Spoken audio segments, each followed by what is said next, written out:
I'm recording now, though. There we go. Okay, so here's our lovely kitty cat. Here you can see the aorta, and then branching off the aorta is our celiac artery. The first branch here off the celiac is our hepatic gastroduodenal. It comes down here and branches to the different lobes of the liver. Then it goes up here. You can see underneath there's a smaller artery. This is the cranial pancreaticoduodenal. It goes here to the pancreas. Then this one here is a combination of the right gastric and gastroepiploic. So the right gastric goes to the lesser curvature of the stomach, and the right gastroepiploic goes to the greater curvature of the stomach.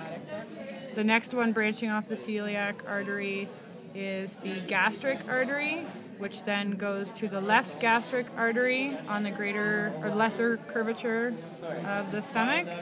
The last one off the celiac artery is the splenic artery, this big one here.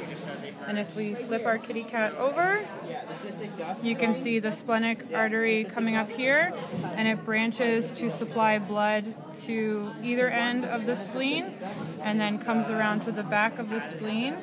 And this is the left gastroepiploic artery here going to the greater curvature of the stomach.